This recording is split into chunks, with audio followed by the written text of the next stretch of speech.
अस्सलाम वालेकुम dear students. आज का हमारा टॉपिक है the concept of mole and Avogadro's number.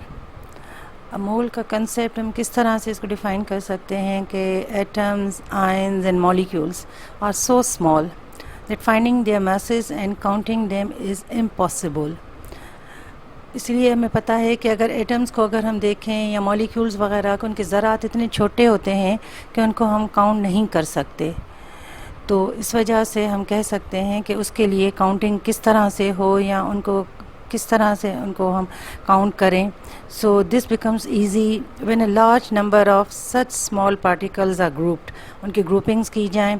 For example suppose हमारे पास करेंसी नोट्स होते हैं, उनके अगर पैकेट्स बना दिए जाएं, जैसे 100 नोट्स के, 10s के पैकेट्स अगर हम बना दें तो वो ग्रुपिंग जो उनकी होती है, फिर उस हिसाब से ग्रुप बनाकर उनको अगर काउंट किया जाए तो बहुत सहूलत हो जाती है और इस वजह से इनको हैंडलिंग भी इनकी बहुत आराम से हो जाती है। तो इसी चीज़ को, इसी कंसेप्ट को लेकर हम कह सकते हैं कि hence a grouping technique is used for this purpose and the resulting group termed as a mole. कि जो पैकेट बना या किस तरह से हुआ उसको हम कह सकते हैं कि कन्वीनियंटली कि हमने इसको एक मोल का दर्जा दे दिया। So mole is a fundamental unit of SI system. Latin में मोल के जो वर्ड है उसकी मीनिंग है हीप और पाइल, जैसे ढेर आपने किसी चीज़ का बना दिया हो।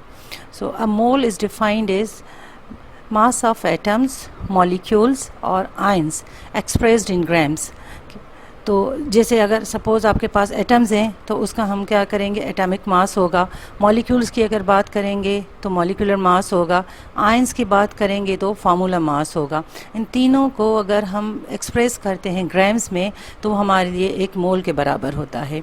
Conveniently we can say that, अब मोल को किस तरह से हम इसको कन्वीनियंटली इसको काउंटिंग में ला सकते हैं कि 1 mole of any substance always contain 6.023 into 10 raised to power 23 particles known as Avogadro's number, जिसकी निशानी है ये Na, in the honour of the Italian physicist या साइंटिस्ट था अमेडियो एवोगैड्रो, जिसने इसको काउंटिंग मेथड को बहुत सहूलत कर दी थी कि किसी भी मोल का, किसी भी सब्सटेंस का अगर एक मोल है तो उसमें कितने नंबर ऑफ पार्टिकल्स हैं, जीन्स मतलब कि अगर एटम्स हैं तो कितने एटम्स हैं, मॉलिक्यूल हैं तो वो कितने उसके मॉलिक्यूल्स हैं, और अगर वो आयंस वगैरह या आयनिक क्रिस्टल्स वगैरह हैं तो कितने आयंस हैं। तो हम उनको कह सकते हैं कि उसमें नंबर ऑफ़ पार्टिकल्स जो हैं वो हैं 6.02 into 10 raised to power 23 number of particles एक मोल कंटेन करता है।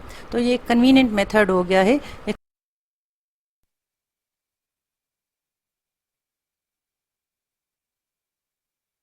Number of particles present in 1 mole of any substance is called Avogadro's number. Number of particles, it may be हमारे पास atoms, it may be हमारे पास ये हो सकता है कि मॉलिक्यूल्स हों या हमारे पास आयंस हों। तो उनके नंबर ऑफ़ पार्टिकल जितने भी हों, अगर उनका एक मोल अगर हम डिफ़ाइन करना चाहें कि उसमें कितने नंबर ऑफ़ पार्टिकल मौजूद हैं तो वो होगा 6.02 इंटू 10 raised to power 23, और ये होता है एवोगैड्रोस नंबर। और उसकी न्यूमेरिकल वैल्यू, उसकी सिंबल है Na, जो हमने पहले भी बताई थी, कैपिटल N और उसके साथ A, एंड इट्स न्यूमेरिकल, इसकी वैल्यू है 6.023 इंटू 10 raised to power 23। अब एवोगैड्रोस कंसेप्ट हम किस तरह से करेंगे।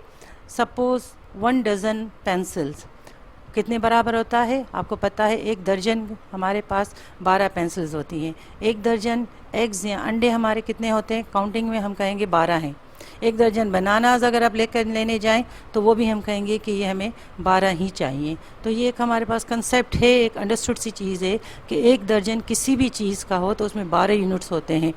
इस हिसाब से हम कहें कि अगर एक मोल में कितने नंबर ऑफ़ पार्टिकल्स हैं तो इसी को आप कह सकते हैं कि 602300000 करके काउंटिंग्स में 21 ज़ीरोज़ लगाएं तो यूनिट्स यहाँ हमारे पास, अगर इसको समराइज़ करें, इसको अगर पावर्स में ले आएँ तो हमारे पास वैल्यू बनती है 6.023 into 10 raised to power 23 units means कि एक मोल में इतने नंबर ऑफ पार्टिकल्स मौजूद होते हैं।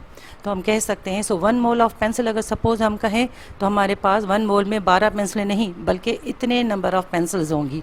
इसी तरह से अगर हम कहें कि molar mass of any atom, किसी एटम की बात करते हैं तो वो हो जाएगा 6.023 × 10⁻23 एटम।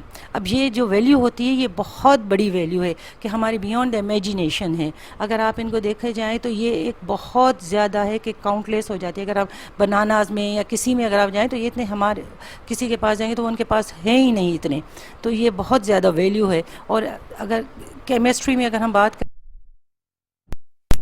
सल्फ़र की, ऑक्सीजन की या सोडियम की, अगर हम 1 मोल देखें तो इतने छोटे छोटे ज़रात होते हैं तो उनको काउंट करना बिल्कुल मुश्किल है। तो ये एक इसको पिक्चर में एक कन्वीनियंट मेथड में कहा गया है कि 1 mole of any substance contains 6.023 × 10⁻23 atoms. तो हेंस हम कह सकते हैं 1 मोल ऑफ एनी एटम, किसी भी एटम का, इस कॉल्ड इट्स मोलर मास, वो उसका मोलर मास भी कहलाता है।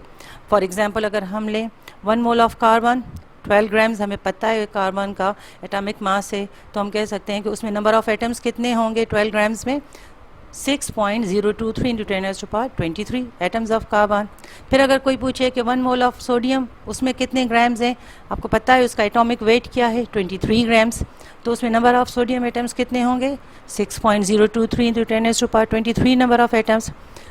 If someone asks you कि 1 mole of water, now here it is the molecule H2O, हमें पता है इसका मोलिकुलर वेट जो है 18 ग्राम्स बन रहा है। अब यहाँ मॉलिक्यूल है तो इसमें कितने नंबर ऑफ मॉलिक्यूल्स हैं वाटर के, हम कहेंगे 6.02 × 10⁻23 मॉलिक्यूल्स ऑफ वाटर। इसके अलावा अगर कोई पूछता है या अगर आपकी नॉलेज में हो तो 1 mole of sodium chloride, now this is the ionic compound sodium chloride. अब आयोनिक कंपाउंड हमारे पास है तो इसका फार्मूला यूनिट होता है, इसमें हम कहेंगे कि इसका अगर आप मॉलिक्यूलर वेट निकालेंगी तो सोडियम का हमारे पास जितना है 23 पॉइंट समथिंग और क्लोरीन का 35 पॉइंट समथिंग, प्लस करने के बाद हमारे पास आता है 58.4 ग्राम्स।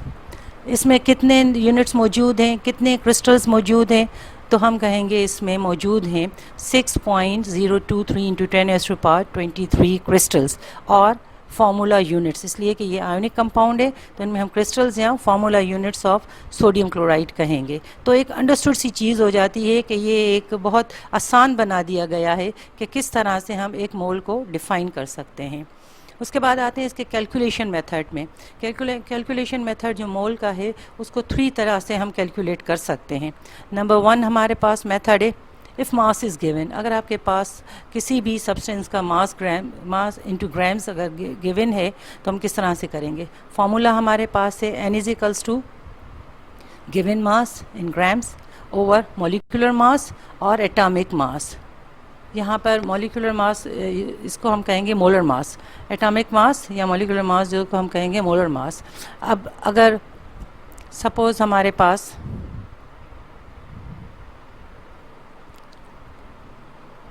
इसमें हमारे पास फार्मूले को अगर हम नोटेशंस में करेंगे सिंबल्स में, सो n = m small m over capital M।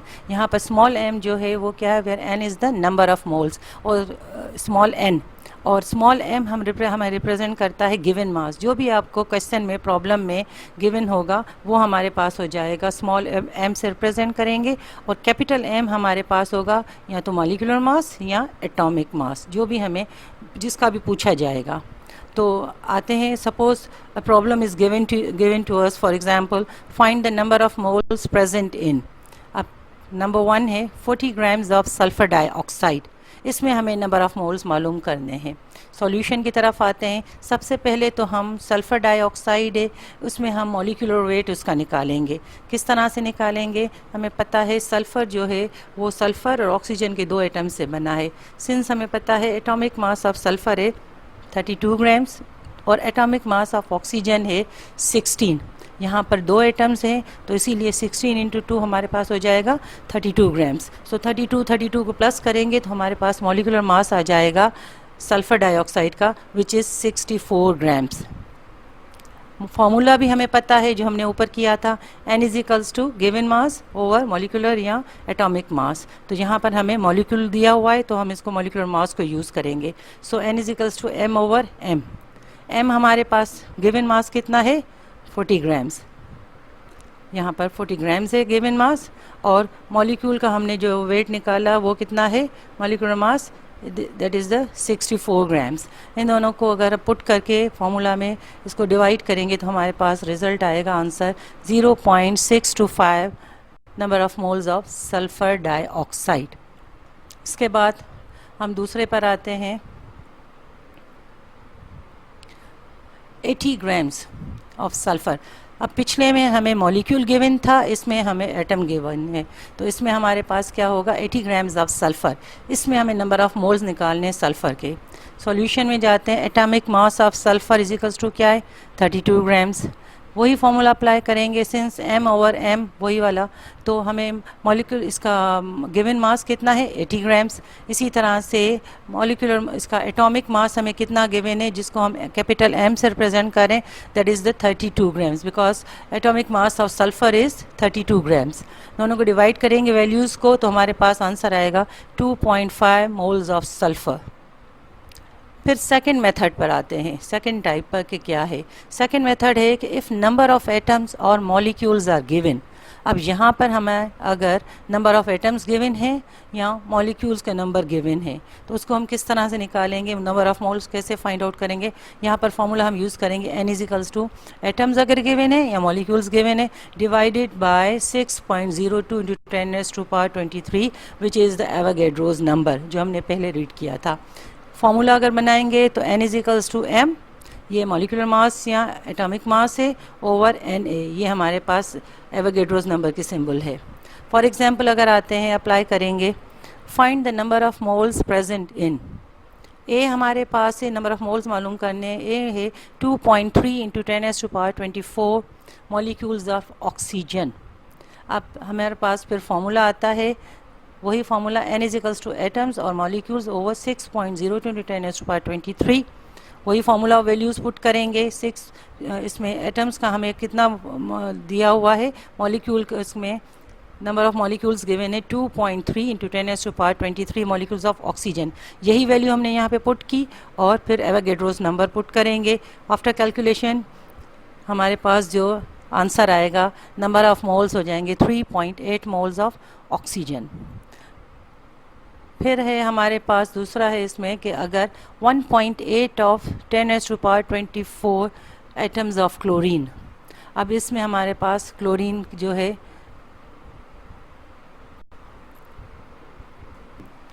फिर हमारे पास सेकंड टाइप है इसका, सेकंड टाइप में ही बी पार्ट में जाते हैं 1.8 इंटू 10⁻24 एटम्स ऑफ क्लोरीन। अब पिछले वाले में हमारे पास जो था वो ऑक्सीजन मॉलिक्यूल के मुतालिक पूछा गया था, इसमें हमारे पास क्लोरीन एटम का मालूम किया गया है कि इसमें नंबर ऑफ मोल्स कितने हैं। सो सिंस द फॉर्मूला हमारे पास वही अप्लाई होगा, n is equal two atoms और मॉलिक्यूल्स ओवर 6.02 इंटू 10⁻23 जो हमारे पास एवोगैड्रोस नंबर है। तो गिवन हमारे पास नंबर ऑफ़ एटम्स जो हैं वो हैं 1.8 into 10⁻24 upon 6.02 into 10⁻23 which is Avogadro's number. Divide करेंगे तो हमारे पास जो रिज़ल्ट आएगा नंबर ऑफ़ मोल्स आएंगे क्लोरीन के, वो है 3 मोल्स ऑफ क्लोरीन। फिर हमारे पास थर्ड टाइप है इसका। थर्ड टाइप में हमसे पूछा गया है if the volume is given. अब यहाँ पर मोल और वॉल्यूम की रिलेशनशिप है जो मैं आपको फिर बताऊँगी। अब यहाँ पर ये कह सकते हैं हम कि अगर वॉल्यूम हमसे पूछा जाए तो हम कह सकते हैं कि मोलर वॉल्यूम किस तरह से होगा कि at standard temperature pressure 1 mole of any gas, किसी भी गैस का जो अगर स्टैंडर्ड टेम्परेचर प्रेशर अगर हम कहेंगे तो takes up the volume of 22.4 litres. इसीलिए हम कह सकते हैं कि 1 मोल इज इक्वल होता है 22.4 लीटर्स के या डेसीमीटर क्यूब के। और स्टैंडर्ड टेम्परेचर प्रेशर क्या होता है 0 degree centigrade and 1 atmospheric pressure. तो यहाँ पर इस रिलेशनशिप को यूज़ करते हुए ये फॉर्मूला है कि अगर वॉल्यूम गिवन है तो हम कह सकते हैं n is equals to given volume at standard temperature pressure over 22.4 litres और डेसीमीटर क्यूब। फिर हमारे पास वैल्यूज़ जो गिवन हैं कि हाइड्रोजन जो है उसकी वैल्यू गिवन है 72.4 लीटर्स, तो वही वैल्यू हम फार्मूला में पुट करेंगे तो 72.4 लीटर ओवर हमारे पास जो है 22.4 मोलर वॉल्यूम गिवन है वो हम पुट करेंगे। दोनों को अगर डिवाइड करेंगे तो हमारे पास आंसर आएगा 3.2 मोल्स ऑफ हाइड्रोजन गैस। इस तरह से हम इसके नंबर ऑफ़ मोल्स निकाल सकते हैं अगर हमारे पास हाइड्रोजन गैस है, कोई भी गैस अगर गिवन है वॉल्यूम की रिलेशन, मोलर और वॉल्यूम की रिलेशनशिप को यूज़ करते हुए। इसका फिर एक और तरीका है कि अगर हमारे पास गिवन है ऑक्सीजन मॉलिक्यूल का, तो यहाँ पर है 44.8 decimetre cube of oxygen gas at standard temperature pressure. Since हमारे पास वही फार्मूला है given mass, given volume, standard temperature pressure upon 22.4 litres पर डेसीमीटर क्यूब, वही वॉल्यूम जो हमें गिवन है हम रखेंगे 44.8 डेसीमीटर क्यूब अपॉन हमारे पास ये रखेंगे 22.4 मोलर वॉल्यूम रखेंगे। दोनों को डिवाइड करेंगे तो हमारे पास आंसर आएगा 2 मोल्स ऑफ ऑक्सीजन। इस तरह से हम तीनों टाइप्स यूज़ करके नंबर ऑफ़ मोल्स निकाल सकते हैं। होपफुली आपको ये समझ में आया होगा। नेक्स्ट टाइम फर्दर करेंगे इंशाल्लाह। Thank you. हाँ।